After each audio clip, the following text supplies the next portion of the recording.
because yesterday we went around the city taking pictures, and it was good because we had the possibility to look at the city in some different way.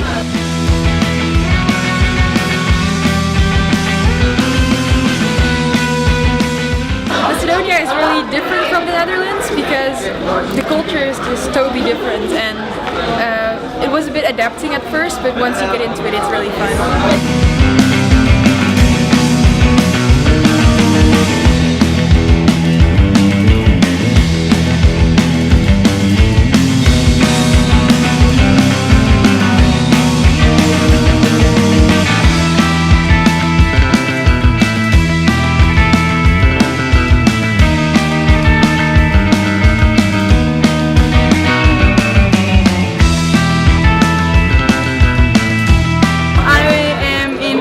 And I choose this workshop because I'm in fashion and fashion design, and maybe in the near future I will be part of fashion and fashion designing.